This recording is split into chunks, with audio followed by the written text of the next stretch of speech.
Welcome to Aperture. We're in conversation with the people thinking and doing things differently. If you like the podcast, please check out our other content on aperturehub.co.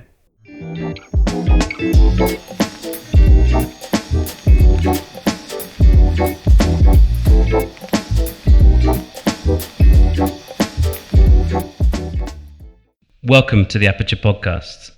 This episode is part of our series on the future of work, which is brought to you in collaboration with Trezeo, a financial services platform for self-employed workers. And for this episode, we are with Laetitia Vitaud, who is a renowned speaker and writer on the future of work. She's also editor-in-chief of Welcome to the Jungle, which is a platform for recruiters. And Laetitia is here in Geneva. She's in town because she's promoting her new book, which is called De labeur à l'ouvrage, and it deals with the shift in employment from paid full-time work to a world which is made up much more of craftsmanship and freelancing. I think the place to start with this book, Laetitia, is it's very much the product of your own personal journey. So could you maybe just tell us how you arrived at this point and what motivated you to write this book? Thank you for inviting me first. Thanks for coming on. Yes, I started writing about work because I was unhappy at work. The reason why I picked this subject was that I realized that it was a large enough subject to for me to be able to write about history, sociology, economics, psychology, and all the other subjects that I'm interested in, because it deals with all these things. So intellectually speaking, it's just the perfect subject. And the second reason was that on a personal level, I hadn't solved the question of how are you happy at work? How can you be happy at work? How can you find a place that fits and where you that makes sense to you and possibly others too? So how do you find meaning and revenues at the same time? And when I used to work for a company, a computer services company, and I was extremely miserable, and it was really not only labor but complete alienation. And I changed jobs a first time and became a teacher, and I was a teacher for 8 years and liked my job, but then found another form of alienation, which was its repetitiveness and dealing with the idea of doing the same thing over and over and over again with all those yearly rituals. Beginning of the school year, end of the school year, exams, and these very repetitive rituals have this paradoxical effect of giving you the impression that time flies. It's paradoxical because you think that something repetitive will make time last longer, feel longer. It's the opposite. So 8 years happened extremely fast. I had my 2 kids and all of that, and then I had this kind of panic. Literally, I had panic attacks at the idea of being in the same place, doing the same thing 20 years from now, with the world moving at a fast pace, and me being in the same place, doing the same thing in the same way that the previous generations did. That led me to the realization that I had to find a way to do something else, and that was literally a quest that took a couple of years. It led me to leave my country, France, leave my position as a civil servant in the French Éducation nationale as a teacher. I joined an American tech company based in London and did recruiting for that company for a couple of months. Didn't like it either, still not found the thing, and then left the company and started my own. And I probably needed that transition of being employed by another company before I could start my own. I wasn't ready yet. I needed all these steps before I could create my own company. And that was now a bit more than 4 years ago. And I would say that I'm pretty certain that in 4 years I will still have that company and be self-employed. I'm not 100% sure, but I think that's it, because it's a flexible enough vehicle for me to do different things and transition from one job to another, from one subject to another, with more autonomy, and I do find a lot of pleasure at work, and I like what I'm doing now.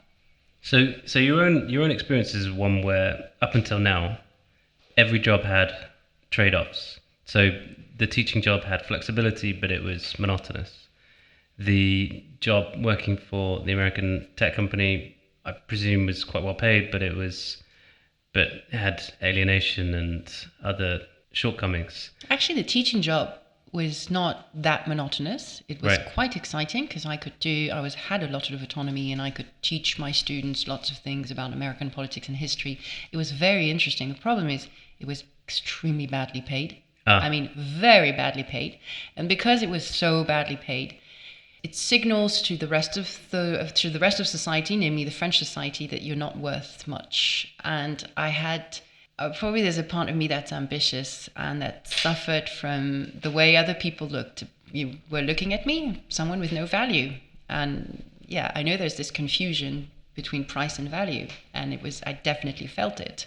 And had I been a professor with tenure at an American university, probably doing a bit of the same thing, I may not have left. And the bit about the book that's most optimistic is this idea that, so we've gone through several cycles, right? So we used to have boring jobs, but that came with a bundle of benefits. And that bundle of benefits got unbundled, and jobs got unbundled. But when you look forward, you see the possibility for people to do meaningful work, again, on their terms, right? So can you just maybe talk us through exactly that sequence and why you're so optimistic about? Yeah. So what I call the Kannada Labor, it's this idea that in the Fordist age, as in the work on Ford's assembly lines, you had a very repetitive job most of the time. You had division of labor and subordination, but in exchange for that type of alienating work, you had a bundle of benefits, not only stability, but also a good wage that you knew would get better and better because you had powerful unions fighting for you, and a good share of the pie. Basically, you had social protection and health insurance, retirement, future revenues, paid holidays, political identity, etc., etc., and the promise of upwards mobility for your children, and all of this made the relative alienation somewhat acceptable. And when we say today that a lot of people, that I often hear the new generation doesn't want boredom anymore, as if the old generation liked doing repetitive jobs and boring things. Of course not. It's just that, yes, the trade-off that came with this alienation is dwindling away. And now, obviously, the new generation is questioning the alienation that used to come with the trade-off. And so I don't think it has anything to do with one generation being fundamentally different from another, but rather it's systemically one type of contract, of deal, that is not what it used to be. So the deal is today that you still have alienation, you still have division of labor and subordination in most jobs and organizations, but you have a lot fewer of the benefits that used to be the trade-off. Wages are stagnating or declining. Job security, forget it. Social protection, not quite what it used to be. Pensions, we know they're not going to be the same. Access to housing, that used to be a part of the bundle. I forgot that when I made the list. Yep. Access to housing is more and more of a problem. Access to credit and access to housing, because you can borrow money, but it's just not enough to buy an apartment. I mean, if you have a secure enough job, you have access to credit, but even with that credit, you can only have a 10 square meter flat for that money, because the real estate prices in the urban centers where most of the jobs are have gone up tremendously. So you've talked about how the bundle is being unbundled, and you said that younger generations don't want boredom anymore. But what it seems to me you're saying is they're getting boredom without the bundle, right? So the worst of the worst. Yes. So, but your book is essentially a very optimistic view of the future. So why are you so confident that things will be better from here on? There are a few reasons that lead me to be somewhat optimistic, because there's also a part of me that's pessimistic about the present, and I'm not naive, and I know that right now things are not looking good. But there are a few, I call them the pioneers of the future of work, that are showing the way and that are changing aspirations, culture, and probably organizations to some extent. Those pioneers are the freelancers and makers and IT developers who only want to be self-employed and autonomous, and who created the open source system, and who changed the culture of the workplace and workspaces and collaborative tools and collective intelligence and etc. etc. All these things really started with this IT crowd at the beginning of the internet. By the way, the first co-working space was created a bit more than 20 years ago. That's just a good example. And today, co-working is this huge business, and it's a huge industry, because all the other corporations are turning to co-working as a way of being more modern and more appealing to the younger generations. So if you take the IT developers who are self-employed, some of them manage to work remotely because they just don't want 9-to-5 constraints, and increasingly salaried workers in these organizations have obtained some extra flexibility that they didn't have at work.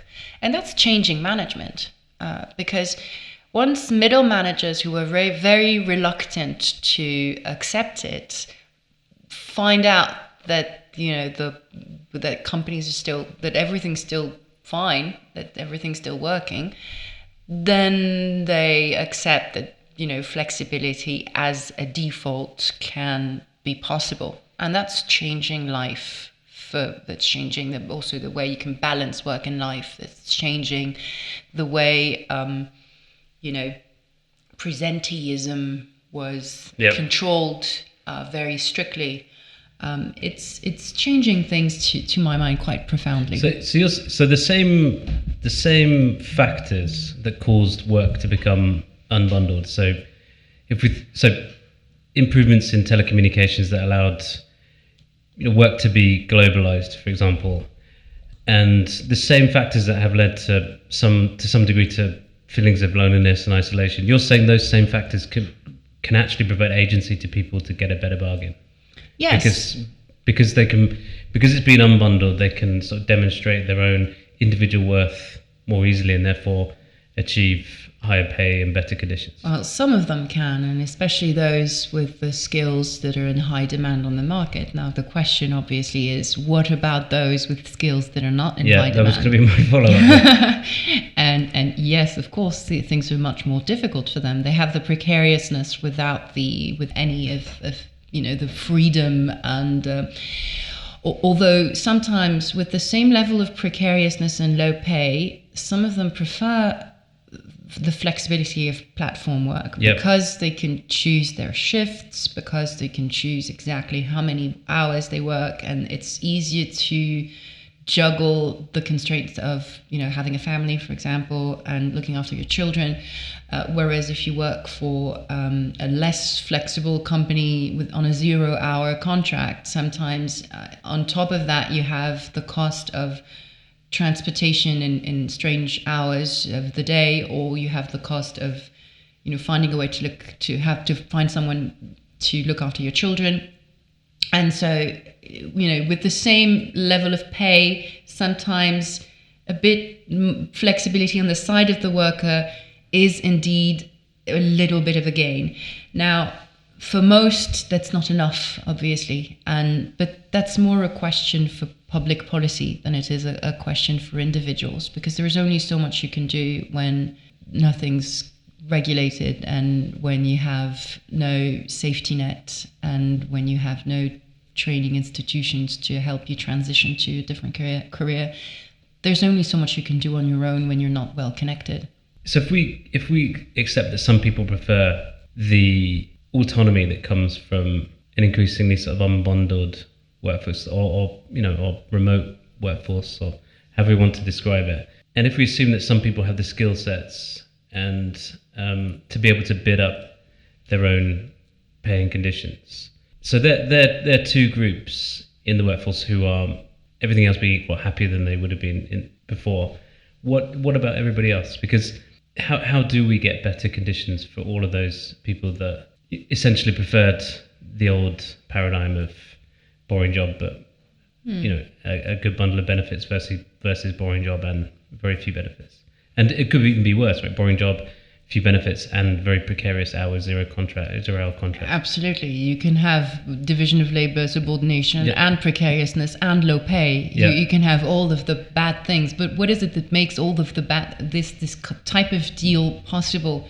It's a society where you can prey upon the weak. It's a society where there is no protection whatsoever, no redistribution of wealth.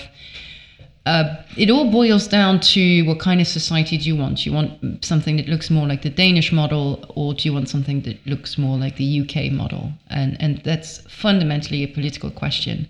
Okay, so how does the government, is it through raising the minimum wage? It seems to me in the new model that an awful lot of responsibility gets transferred from employers and from the state to the individual. So should the state be picking up some of the responsibilities that got transferred from corporations, for example? I mean, so in the US, the government tried to intervene into providing, or at least underpinning, the healthcare provision, right? Is that where the government should move into? That's the trap, or the thing that you shouldn't do is do like what the government did with Walmart in the US. It's called the Walmart effect, that you have jobs that are so poorly paid that most people are on Medicaid. They have health insurance provided for by the state. And sometimes they even need food stamps, that it basically depend on government programs because they're too poor to have a decent life. So in a way, that's like, having the government subsidize a company like Walmart so that they can pay a price that's too low, that doesn't reflect the real cost of labor. So it basically pays for, if you distinguish between production and the reproduction of the workforce, it doesn't include the reproduction of the workforce, obviously. It doesn't include healthcare or retirement or any of that. So how can that be possible? In that case, I believe that in the case of Walmart, the minimum wage is definitely a solution. Now, your question is probably that with self-employed people, there is no minimum wage because they charge their companies. They charge something. It's a price. It's a supply and demand, and the things that were implemented for salaried workers do not protect the self-employed. There's no minimum wage. Now, that's not entirely true because the city of Seattle managed to make the concept of minimum wage apply to the self-employed drivers of Uber and other platforms in the city of Seattle. So there are ways of doing it, so long as you recognize that freelancers are not exactly like any other corporation, and that you can in fact transfer some of the legal apparatus, some of the legal framework that was designed for salaried workers. You can transfer some of it and adapt it to the world of freelancers to create new protections. So you can keep, the flexibility to make the business model of companies somewhat viable, But some things that they do shouldn't be possible because it doesn't include the negative externalities that they create. Yeah. And that's just economic nonsense. And if we think about those new forms of organizations, so you've mentioned one, which are platform companies. So platform companies sort of increasingly coming to intermediate between consumers and freelancers. What are the responsibilities, do you think, of those platforms? And then what are the responsibilities that they're currently not assuming? And is that where the government needs to step in to regulate, to make sure that they do internalize those externalities? Yes, but it's a complex question because in some cases, those platforms behave in every way like an employer. And then it's a form of salaried work that maybe shouldn't be possible. I say maybe because it really depends on the platforms and the work conditions. And if that's the case, then it's simple enough. I guess the laws that are out there are enough to, just basically say that model's not possible. But in other cases, the platform is truly just an intermediary. And then if you give that platform responsibilities towards the workers, then you presume that the platform is an employer. And if you do that, you create a form of subordination. You can make the platform give more benefits to the worker, but that means that the worker will become dependent on the platform for those benefits. But if they really want to be independent, they will want to have a business outside of the platform. Think of all the Uber drivers who want to have a business outside of the platform. They give you their business cards and they say, we can bypass the platform and I can, make a great personalized service for you and take you to the airport and show you the sights and all of that. But if there are benefits attached to working via the platform, then there is no incentive for the worker to be truly independent and develop their business outside. So it would make more sense to create protections that can benefit all self-employed workers, so as not to create an incentive for them to work via platforms. Platforms can help them access a customer base they wouldn't otherwise have, but the danger for them is to become too dependent on the platform to find those customers and to get benefits on top of it. So there's a lot to unpack there. So one question would be whether you could have those platforms provide benefits in aggregate, i.e., you could have a kind of benefits pot, if you like, that sits outside of the platforms, but to which anybody you work through, any platform you work through, contributes. That could be one answer, could it? Or do you think it's that's looking at it the wrong way around, and it should be the benefits should be provided by the state, for example, and then they sit completely outside of the platform world? How do you see that? The incentive should be for the worker to charge enough so that the price includes those benefits. Okay. Ultimately, the customer is the one responsible. But you're right, the platforms the platforms do take 25 or 30% of that price. So obviously there could be a way to make them contribute. It's a large enough margin for them to pay for something. And if it's an aggregate, then at least there is no incentive to work with one specific platform rather than the other, in which case you would emphasize the winner-take-all effect by creating incentives for workers to work with the bigger platform, the biggest platform. You've written a lot about this idea of internalizing versus externalizing network effects, right? So not all platforms are created equal, and some platforms are very good at helping to elevate this sort of individuality of the freelancers that work through them, versus the ones that commoditize the individuals who work for them, like Uber does, right? Because you call up a driver and it's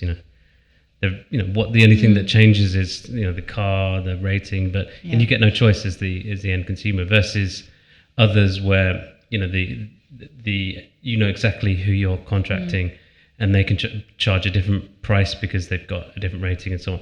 So is there some way for the government to enforce that? Enforce or oblige platforms to share those externalities? Are you referring to the difference between aggregator and platforms? Yes. So the Bill Gates definition of a platform is an entity that creates more value than it takes. Yeah. How do you get aggregators to become platforms? And can the government do that through forcing them to share data and ratings portabilities and things like that? Was it Ben Thompson who wrote this amazing piece about the difference between aggregators and platforms? It was, yeah. My piece was about platforms to empower individuals to basically show who they are and find customers who want them for who they are, versus platforms who commoditize people and have where the customers basically buy a service rather than choose a person. And a good difference would be or a good comparison would be to compare Deliveroo with TaskRabbit, two platforms that I sometimes use in London. So with Deliveroo, you purchase a meal and it gets delivered. You can add a tip because there is a human involved somewhere. But you don't know who that is, and you just add a tip because you're a decent person and that's the right thing to do. But basically, you will barely even see the person. They will, if it's raining outside, they will be wearing a helmet and you won't even see who they are. Versus TaskRabbit, where you do choose a category. Let's say you need people to do some housework or to repair furniture or to do some plumbing work or electricity work. You will choose someone with expertise. Yep. And in fact, you might even trust a profile, a person who charges a lot more than a person who doesn't charge a lot. And there are huge differences in terms of how much they charge. And for sure, you choose a person rather than just a service, and then you might even get new ideas of things that they could do in your home if you need help. So that's a huge difference. If the answer is turning aggregators into platforms and forcing them to share the network effects that they're currently internalizing, can the government do that? Would it be enough to oblige them to share data, to force them to allow for rating sharing? Could the government enforce that kind of change between aggregator and platform? When it comes to individuals, I'm not entirely sure how being forced to share ratings will have such a big impact and make it possible to turn aggregators into platforms. I don't see it, because when you look at Uber drivers or Deliveroo riders, by the way, Deliveroo riders don't even have ratings, do they? This mark that you have that's 4.7, 4.8, what kind of value does it have if you want to start another career somewhere else? Not that much, unless it's 4.999 or something, in which case you just take a picture of it and that's the data. But you can imagine a situation. So I take your point, which is all it does really is it helps you to get rides quicker on Lyft, for example, right? Yeah. Which is, you're right, is no panacea. But if they promoted the individual more on Uber, you might have favorite drivers, for example. So rather than just calling for a driver, you could call for a specific driver who's got a really nice car. I mean, in this city, it's the ones that have the Teslas that you'd like to be able to call, right? Yes. Or really charismatic, you like chatting to them, whatever. But none of those things are possible. So can the government from exogenously kind of enforce these changes on platforms?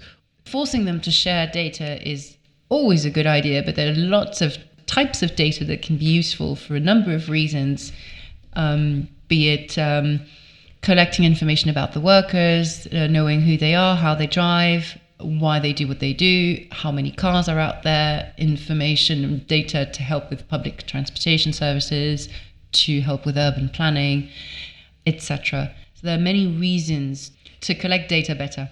I think you're absolutely right on this. Data sharing would be a great thing. Allowing people to port their ratings would be a good thing, but marginal. It wouldn't be marginal in the case of TaskRabbit or LinkedIn or etc. But then there are already a few protections in place with GDPR. It seems to me that that if you really want platforms to operate in a different way, the economics have to be different, right? And I suppose that what you really need, if you sort of take a sort of more macro view, is you really need the consumers. I think you even said this, right? You need the consumer to bear the full cost of the services they buy. Because what we've really seen so far with everything you've talked about, the unbundling and so on, and the platformification of work, and is a massive transfer of wealth from from workers to consumers, right? Yes. So there's a brilliant report on Uber, for example, that shows the massive amount of consumer surplus they've created. So the cost of the labour has gone down, and therefore a massive surplus has been creating on the other side, the consumer surplus. And Uber's captured a small part of that, but not very much. Most of the benefit, or the vast majority of the benefit, is the consumer. So what you really need is somehow the consumer to pay more, and in a way, the consumer, by not paying the full cost of services, is hurting themselves because they're also workers. So how do you do that? And is that where the government can make more of an impact, by trying to create some sort of pact between consumers and workers? Or sometimes even of price control. I'm not sure I'm 100% in favor of the idea. I was being a bit provocative on purpose, but it's a question that I never see out there in the open, and it's not such a stupid question, in fact.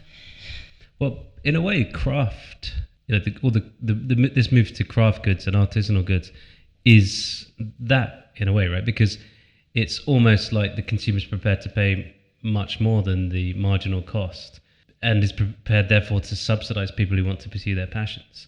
So how did the craft movement come about, and how could it be extended to other things? I mean, or does it just come back to the same point, which is some people have skills where they're in a better position to get fair value for those skills versus most people who are in danger of being commoditized? I don't think that, or rather the ideal, the vision that there are only the elite few who are creative and smart, and basically you have the geniuses on one hand and all the other stupid people on the other hand. I think, in fact, most people have some kind of unique, maybe skills is not the right word, but unique things that they can contribute, that they can give, unique personality, some unique network of individuals that they are surrounded by, and it all boils down to the definition that you want to give of craftsmanship. If craftsmanship is making something beautiful with your own hands, then obviously some people will be better at it than others. But if craftsmanship is doing something in a unique way, with autonomy, responsibility, and some creativity, making it yours, then there are lots of things that can be done artisanally. There's one last thing I'd like to get you on when we talk about platforms, which is, have you ever read that? It was a brilliant article. I think it was in New York Times, and it was called "The Spy Who Fired Me." So I found it through Tim O'Reilly's book. I just think we should say one thing about platforms, which is, they tend to quite often get a bad name for exploiting workers and so on. But what his argument is that workers' practices got a lot worse before platforms came along. And so the Spy who Fired Me was all about the software that was introduced long before platforms came along, that recorded people's hours and stopped them ever crossing the thresholds where they might have to pay them full social security and full benefits. And so I just think it might be worth maybe just debunking some of the views around platforms, because it's not as black and white as all platforms are bad. Yeah. The same is true about Amazon warehouses. Yeah. I'm not saying it's fun to work at an Amazon warehouse, but it's exactly the same to work at a La Redoute warehouse. There was a case a week ago or a few days ago in France where a guy was fired for eating a tangerine at work. There were lots of headlines about La Redoute a few days ago in France, and some people were surprised. They were like, "Oh, I thought it was just Amazon, right?" Yeah. Or I thought it was just delivery riders.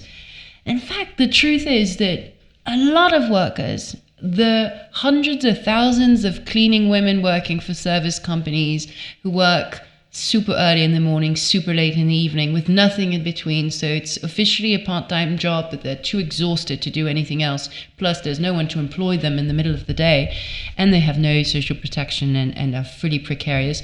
And they're salaried workers, and those are traditional companies that are in no way digitally enhanced. And likewise, the new working class, the new urban working class is full of people who don't work for platforms, and many of them are very precarious. And the working poor, the vast majority of the working poor in the US don't work for platforms. Yep.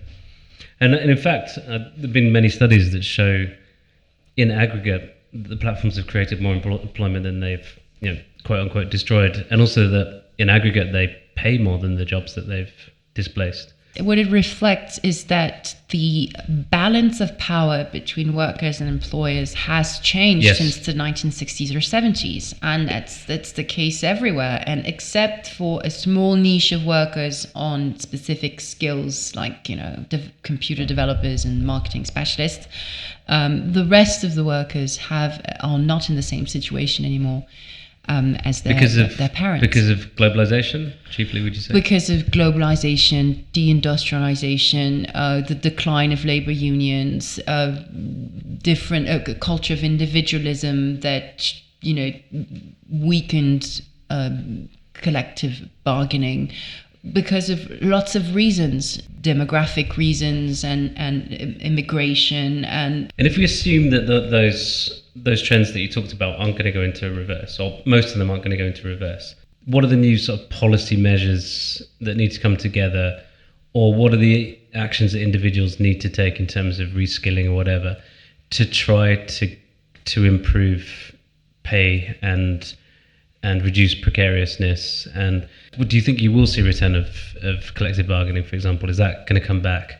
Or do you think we'll just have to equip ourselves as individuals with better skills and take more responsibility for our own retirement and healthcare costs and so on? So how do you see that playing out? I think training and reskilling and all these things will be more and more an individual thing. But when it comes to healthcare, for example, that's not possible. When you look at the American model, you see that's just not possible. You have individuals who will die at a young age because they simply cannot afford a $100,000 operation. It's just or a treatment that's too expensive. So some things cannot be completely dependent on individuals. We need some kind of institutions for that safety net. So how far should the safety net be? That's a question that can be discussed, but I believe healthcare is not something that should be up for discussion because it just doesn't work. It's just a system where you have a lower life expectancy for the many and a higher life expectancy for the few, but that's not the society that I would want to live in. But for reskilling and all of that, that's a good question. We had a discussion before the podcast about the age of transitions and what it takes for individuals to be prepared for that age of transitions. And I mentioned to you the book of Linda Grattan, The 100-Year Life, in which she speaks of a concept that I really like, the transformational assets. And that transformational assets are a series of assets that we have that makes it possible for us to be ready for future transitions and to transform, take new turns, change careers, do new things. And what she says is that we've gone from a 3-stage life model, where you had training first and then work for about 30 years and then retirement, to a multi-stage life with multiple different phases, where the stretching that career the same way to 45, 50 years is just not viable, because we wouldn't be able to sustain it physically, mentally, emotionally, etc. And so she says we'll go to a life of many transitions, and we'll probably have not only multiple jobs but also multiple different careers, which will involve developing different skills, but also building different networks and saving up enough money to prepare for these transitions. So there are also, in these transformational assets, there are financial assets, there are physical assets, how resilient and strong you are, there are mental assets, how well can you learn new things, and there are social assets, how strong are you and diverse are the networks that you have, and how will they help you transition from one phase to another, or from one job to another. But these transformational assets that you talk about, I mean, this makes a lot of sense to me.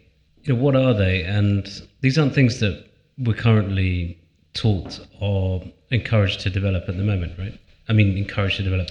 But so these are not things that we're taught in school, right? These are not things that our parents are particularly attuned to. When you look at parents today, they're all obsessed with it, and they don't call them transformational assets. But why is the Montessori system so popular today? Why are all parents obsessed with that question? What kind of school do I need for my kids? They all know that that's exactly what they need, even if they don't use that concept.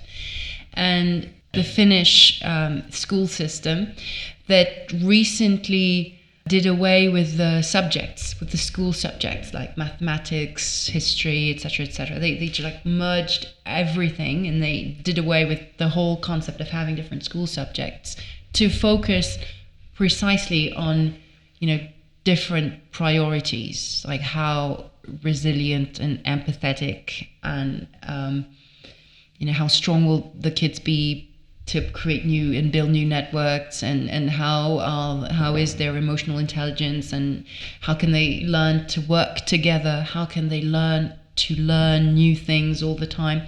So I think a lot of people and institutions are asking those questions, but they're usually asking the questions for children, not for grown-up. And outside of Finland, it doesn't seem that schooling is changing very fast.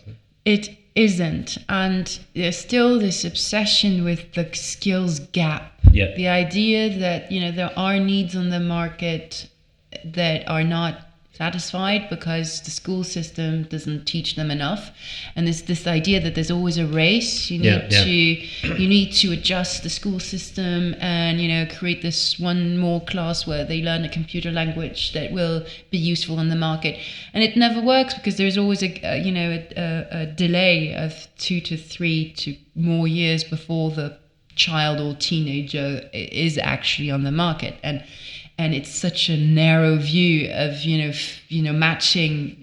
It's a little bit like this sort of the debunked industrial policy of the past, right, where governments would try to pick winners, and by the time they'd identified what those winners could be, then the market had already moved on, right?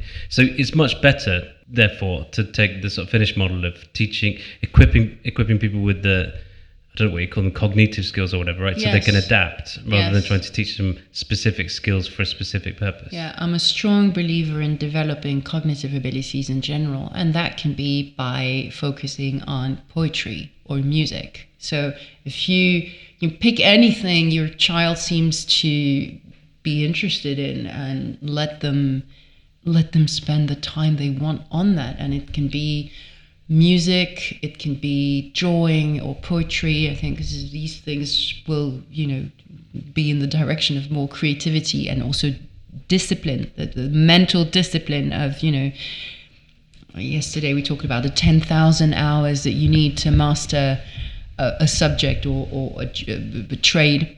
If you want to be able to play the violin, you need to invest 10,000 hours. But the problem is, before you invest these 10,000 hours, you need to want to have the kind of discipline where you will actually practice again and again and again. And how do you get a child or a teenager or an adult to have that kind of discipline, that kind of focus, to be able to do the deep work or deep learning that will make it possible for you to learn that craft?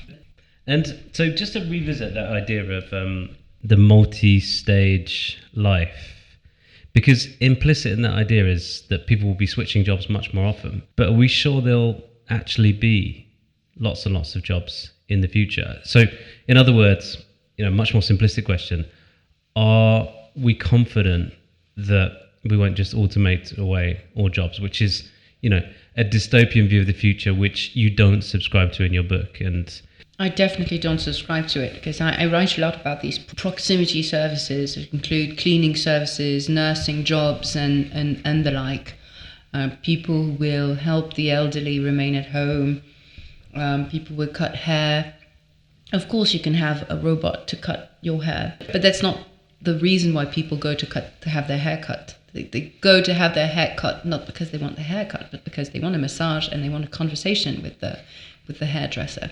And basically, all of these things are not something that can be automated, because you don't need these services for the services themselves, but for all of what they entail, and that's basically companionship, being with someone and having someone to help you. And so all these things, there are many reasons to believe that there will be a strong multiplication of those jobs. First, the population is aging, and we know there will be more people who will be dependent at some point, more people who will have handicaps. We know that also we will consume more and more services. When you look at the way the rich consume today, they like to spend their money on experiences. They like to spend their money on yoga lessons. If you look at the job market, and you know that lifelong training, for all the reasons that we mentioned, will become more of a thing, then that means there will be more and more services associated to lifelong training in general. So all in all, there is a lot of certainty that there will be a lot of needs in that area. And a lot of these things are even the most simple things, like cleaning and helping someone, an old person at home. We're so far from being able to automate it. So I generally give this idea of making tea. Making tea is super tough, because no kitchen looks alike. You can have a super small kitchen, and then you have to find something that looks like a teapot. And that, we know from the technology point of view, that's actually super hard, right? Because something that looks like a teapot can be something that's not a teapot if you don't have a teapot. Yep. You have to find the tea. You have to ask the person what tea they want. You have to, it's not, so many different little things right now, we don't have a robot that can do that. And I'm pretty sure that 10 years from now, we won't either. I don't know about 50 years from now, but for the foreseeable future, that's not something that's automatable. And then again, that leaves out the idea that in any case, what we need is companionship and not the service itself, or we need both together. So I'm quite certain that there is a vast number of jobs that will be created in proximity services. The problems are many, or the difficulties are many. We'll come to some of this. So maybe take them in turn. So I think one of the challenges is the way that those jobs are perceived, right? So often they're perceived as either services that should be given for free, right? Yeah. In a lot of cases. And then where that's not the case, they're quite often perceived as jobs that are done by females, for example. So how do you make those, and also they tend to be very poorly paid jobs, right? So how do you address those things? How do you get that kind of proximity work to be well paid, or paid at all if it's unpaid? Yeah. And how do you get men and women doing those types of jobs? Yeah. The reason why they're so poorly paid is that to this day, the confusion remains between unpaid labor and paid labor when it comes to proximity services, because probably more than half of the work is today still performed for free.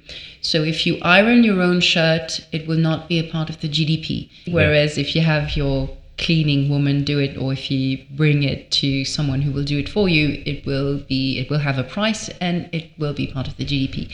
So obviously it's very artificial, because in terms of the product or the service being done, in both cases you have an iron shirt, but in one case it has economic value, in the other it doesn't. And this confusion is so strong in every little activity that used to be performed exclusively at home, that it affects a lot of the jobs that are still in that on that blurred line. So throughout the 20th century, a lot of these activities were externalized outside of home, or you had someone external doing it at home. But anyway, a lot of it entered the GDP. But It entered the GDP on the basis it was something that had to compete with the price of zero. So that makes it a little bit hard to price it higher. But there is such a high demand for these services today that the prices are bound to go up, and they are already going up for a lot of these services. Again, in the US, it's very hard to hire cleaning women, especially because Trump closed the borders and there are fewer Latinos coming over from Mexico, and it's super hard to hire new people. So the prices are high. Same is true in Paris. If you hire someone individually, it will be it will be priced high. And the prices will go, or sometimes maintained low, because workers doing them are not a workforce who communicate with one another and can negotiate collectively. So they have no history of building unions and negotiating collectively. So they're in a position of weakness with employers, companies or individuals who are in a position of power. And that's changing too, because obviously with digital, all of a sudden there are means and ways of talking with your fellow workers that didn't exist before. And so the new movements, the new unions that are being invented today are being invented in domestic services. And one of the fastest growing union in the US is the Domestic Workers Union, the American Domestic Workers Union, that has the support of Hollywood actresses like Meryl Streep, and that walk on red carpets and are on TV all the time. So I think that prices will go up. But prices are going up because demand is going up and supply is not going up. But supply would go up if you could get men to do these types of jobs. So how do you change the perception that these are jobs that are done by women? And do you agree that if that were to happen, then you might see more pressure on pricing? But if that were to happen, you mean if men were to join so-called female jobs in force, then prices will not go down. Prices will go up. Look at what happened to IT people, when women were computer scientists in the 1950s. It wasn't a job that was valued much. And when women were pushed out of these jobs, suddenly the jobs were paid much, much more. And it's happened with a few professions.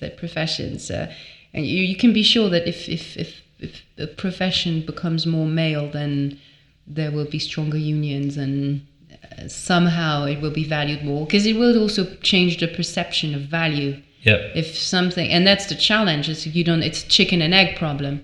It's seen as having no value, and that's why women don't go. That's why men don't go.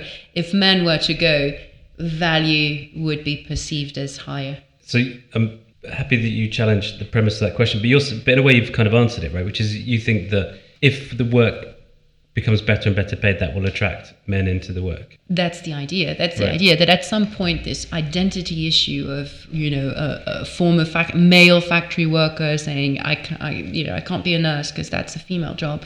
At some point this identity issue will be overcome by the attractiveness of the new job if it comes with better benefits and better pay. What about geographical mobility? Because if you assume that we're going to see a big boom in proximity jobs, and those proximity jobs will eventually appeal to male workers as well as female workers, then you should see a big shift in the population, right? From areas that have been deindustrialized, for example, or that for whatever reason have suffered economically, towards the booming urban centres where people want those proximity services. But you yourself earlier in this podcast said that, the urban centres have been priced out of the reach of most people. So how do we overcome that? How do we make it possible and feasible for people to move to cities to do these proximity jobs? a number of things, not one solution only. There's definitely, again, the government stepping in or cities stepping in with more social housing. In areas where there's lots of social housing, there's more there are more mixed groups, and it helps everyone. So that's one thing. Then you have obviously companies, employers. In some cases, employers can offer housing too if they want to attract the people they need. That takes us back to industrial times, doesn't it? Where exactly, yeah. It was a thing of the past, but it's also a thing of the future. Because look at San Francisco schools today. Some of them cannot attract teachers because it's not paid enough for them to afford a one bedroom apartment in San Francisco, and basically they have to put housing in the package if they want to recruit people. So that forces it forces the change of it forces to put more value and increase the price of labor, directly or indirectly. Directly, it's pretty obvious that if you're paid more, then you can afford to live there, and that's what you see in cities like Copenhagen. Cleaning woman is earn enough to live in Copenhagen, and Copenhagen is expensive, very, very expensive. So same thing ultimately, which is supply and demand will bid up the wages of people such that they can live in the city centre, aligned with the fact that corporations and governments and so on will have to also take steps to make it easy. And also, but there are more things. It's also obviously public transportation, because you could live a little further if it's easier and convenient to come. If the commute is not, hell, then why not? And that's definitely something that more cities need to consider. And last but not least, the organization of work itself. If you allow for more flexibility, then you can have people who work 20 hours in 2 days, sleep one night on a couch, and go back home the rest of the week and do something else with their lives. And that is, going away from the 9-to-5 jobs and from this organization of, working from one day through to Friday. I have another thing to add. Please. The idea of making the job more valuable through craftsmanship by adding more tasks that bring more value. If, again, you take this example of the cleaning woman, if she doesn't only clean but also does, she manages the household and becomes a sort of governess and does more and more, and why not also accounting for the household. Then you have a job. You have a job that's much more qualified, yes, but there will also be but it will be paid much more. I am so pleased that you brought up the topic of the organisation of work, because that's a beautiful segue to what we want to cover next, which is how corporates adapt. So how do corporations adapt to this new world where they're going to be working a lot more with remote workers, freelancers? Maybe putting it a different way, the sort of old world of command and control, I guess, is not possible. And then we move to a world of sort of pay setting based on KPIs. What comes next? How do we manage people? How do we judge their success in a corporate setup? What does the corporation of the future look like? The future of the corporation is already there.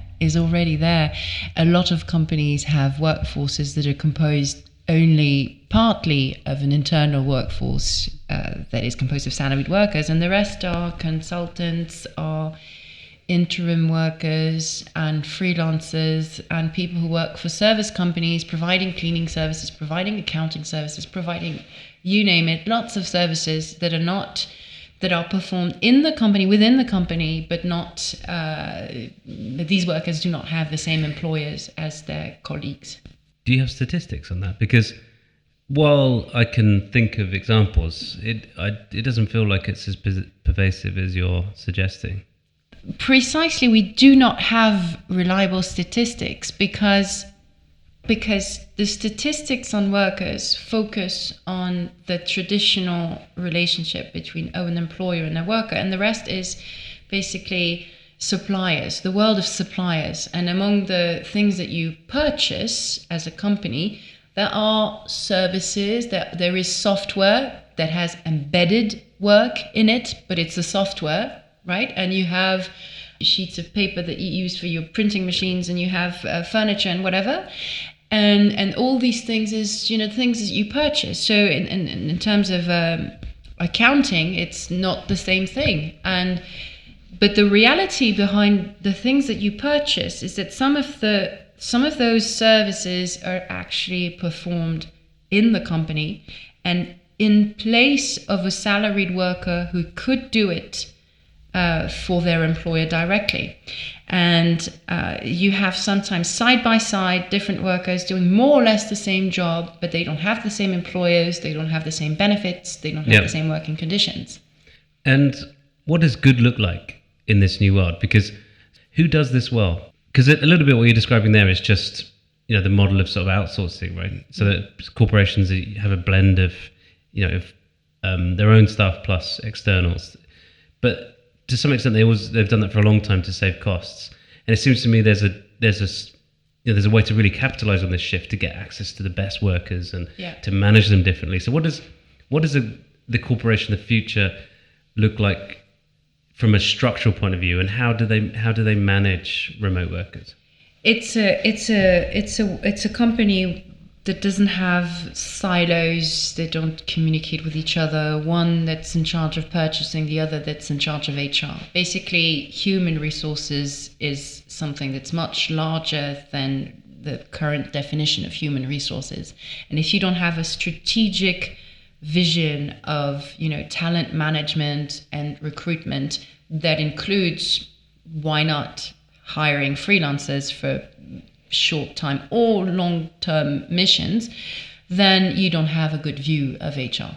So some companies, small companies or startups do it well because they have, they work regularly with freelancers who they know are very valuable, and they don't find it taboo to speak of onboarding a freelancer, and sometimes they're even treated like a team member. And the only reason why they're a freelancer is because they don't want another type of contract, and because they want to maximize their gains or keep their freedom or whatever.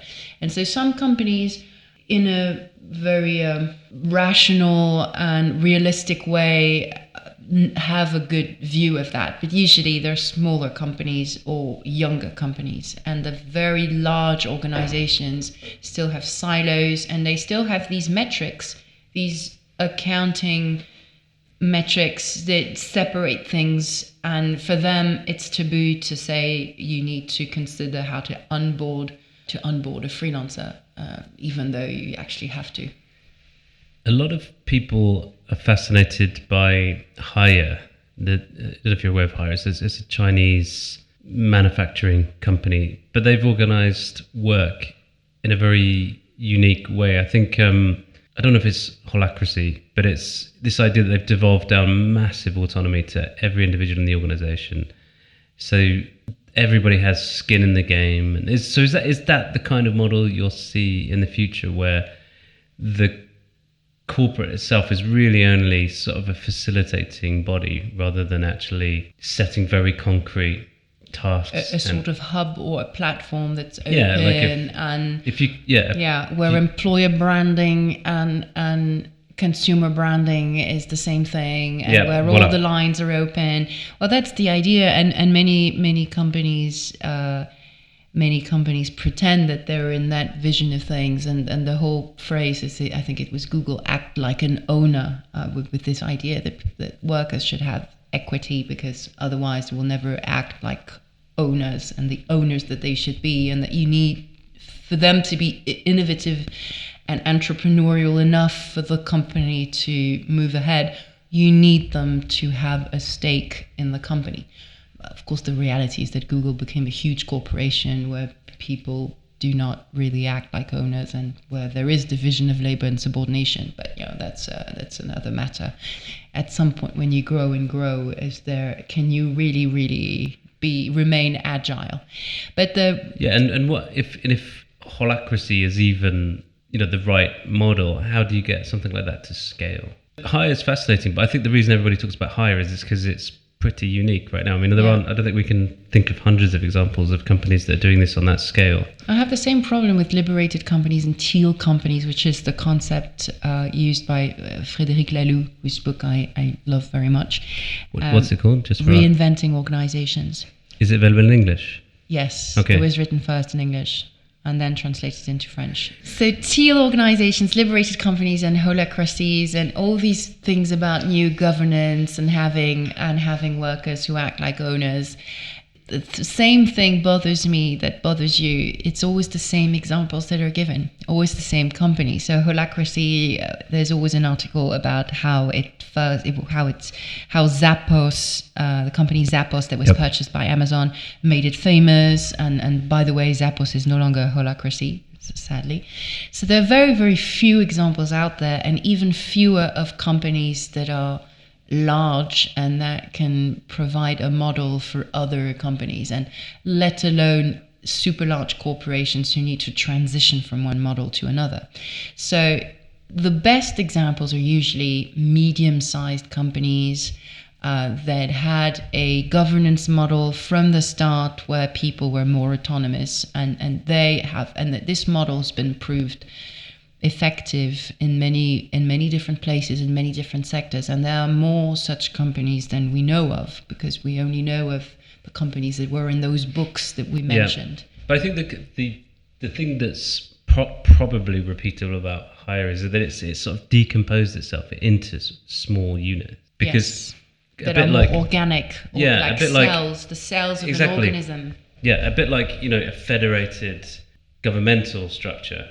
This same idea, which is the head office department is super small, and it's just facilitating the activities of a very large number of small cells.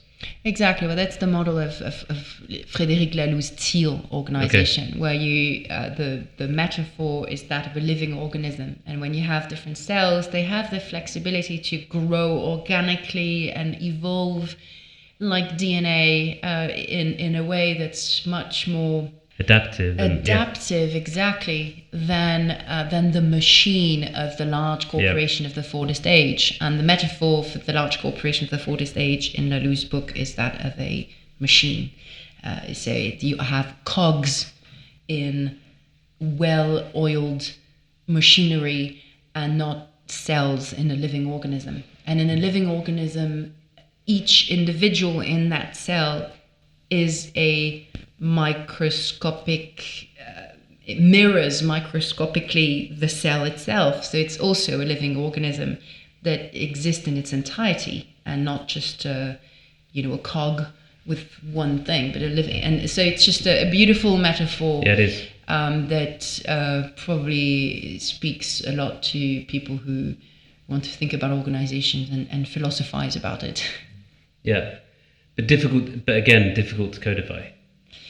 Difficult to codify, but the examples that are given by Laloux, and there's this famous Dutch company called Boortzorg, which provides nursing services, nurses who go provide services at home, and who, unlike in other companies, are fully autonomous and can develop that very special, unique relationship with their patients, and they see their patients again and again, and it's part of the treatment that they have this level of attention and care that someone just giving a shot, once in a while, will not be able to develop. So it's a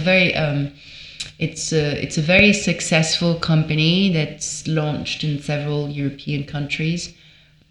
What happens to the corporations that are still run like machines? Will they become obsolete and be replaced by companies that are much more flexible and adaptive? And how quickly will that happen? Because change happens normally slower than people expect. Well, the problem is that there is no free market. If there was a free market, they would at some point be replaced, but there is no free market. In most sectors, these large corporations are rent seekers that build very high barriers to entry, or even barriers to exit, to keep their customers, I'm referring to banks, obviously, for example. But lots of sectors, you have barriers to entry, you have strong lobbying, you have situations of rent, and so even though they're not agile, even though the design is bad and there are better players out there doing it better, it will take a long time for these large corporations to be fully replaced by smaller, more agile ones. We've been talking about the different stakeholder groups that are affected by all the changes in the future of work. So we've talked about platforms, we've talked about individuals, we've talked about corporations, we've talked about the state. What about startups? What role does startups have in reinventing the future of work, either directly by introducing new employment practices and the kinds of things we talked about, or indirectly through innovating new structures, new institutions, helping people to rebundle the bundle if they're in financial services, for example? What role do startups have? There's a number of startups out there who develop services for the new type of workers who fall through the gaps of the current safety net. I have no access to housing, for example, or no access to training because they don't fit in the right boxes. So there are many companies doing it, and together they provide some form of a bundle. But in some cases, there is only so much they can do because, again, healthcare and housing, etc., that's not something that can be done by a startup alone. But I'm very optimistic that some great services will make it easier for at least some of the most well-off freelancers to have access to all of the bundle. At least some of the most obvious things that can be done are done and will be done thanks to innovative startups that provide new services. I think the reason to be optimistic is that the situation is so acute for so many people right now that we're building services for really quite dire situations, so that if we can solve the bigger problem of actually raising these individuals' income, and we've built the whole set of new services for them, then things could get much better quite quickly. Absolutely. Just want to get you, it seems like no conversation on the future of work could ever be complete without talking about universal basic income. So just for completeness, I feel we need to cover it off. Where do you stand on universal basic income? Because a lot of people put it forward as exactly the right solution, right? So because if, to go back to revisit this idea of the multi-stage life, so between those stages of life, you will have periods of no income because you're changing jobs, you're reskilling, you're moving. So if you set it against that multi-stage life, it's at least intuitively a very appealing idea, right? Or it seems like an elegant solution, but the counter argument is that it's just, it's a way too simplistic solution to what's a very complicated problem of low income and unbundling of benefits. And so where do you stand on universal basic income? When I left the American tech company that I worked for, I negotiated 2 months of salary, and that was it. So and it was so stressful because I had to create a business and make it viable in about 3 months. That's the time that I had. And I was very, very jealous of my French friends who have these unemployment benefits that when they leave their companies, even willingly, they get 18 months of revenues, good revenues, learning new things, and even traveling a little bit before.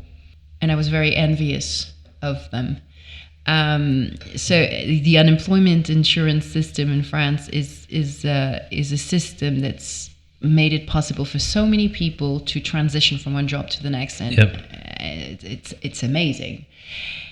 And yet it doesn't really solve many of the problems that we have, because the people who transition well because they have these revenues, they know what they want to do, they have the right connections, they get the training, they have housing, they have all these things. And for many people, the problem is not just the revenues to survive, but the connections to reinvent themselves and do something new, the training to get there, the housing to be where the job is, the healthcare insurance if they have diabetes or are likely to get cancer in 5 years, the school system for their children if they have to move with their children, and the list goes on.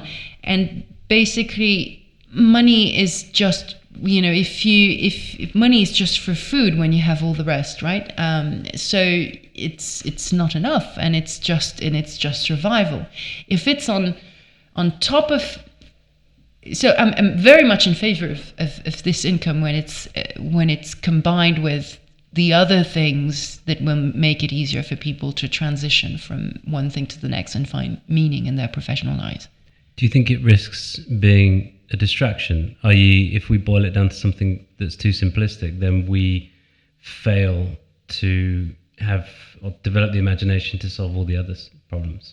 Do you think it risks? That's exactly how it's sold by libertarians. It's like, it's so much easier. Let's not bother with the rest of the social protection institutions that we've inherited from the past. Let's give everyone the sum of money, and then, we can have basically no government services anymore. And of course, it doesn't work. So we're almost out of time. So this is my last question. So I would very much encourage everybody to read the book. It's a brilliant account of how work has changed and will change in the future. And as we said before, it's one of the best things about it is it's pretty optimistic about the future. But having said that, we've discussed all of the sort of changes that need to happen to the institutions, or the incumbent institutions, whether it's the state, existing corporations, in the individuals, about how they need to adapt to this new world. So there will be necessarily a period of transition. And so my question to you is that even if we're optimistic about the future, which I think we both are, can we get through this transition period without civil unrest? We're seeing civil unrest out there, so I'm afraid if we just look out the window, I have to say, we are going through a period of rise of populism and unrest, and so there's I think the transformation will happen with a strong crisis that has many dimensions. So sorry, that's not an optimistic answer, but there will be a lot of pain. And how quickly can we manage the transition, do you think? Hopefully, the more pain, the quicker. Laetitia, thank you so much for coming on the show. We're going to tweet a link to the book, and we hope as many people as possible will buy it and read it. So thank you very much for coming to Switzerland and sharing your vision about the future of work. Thank you, Ben and Dan, for this warm welcome.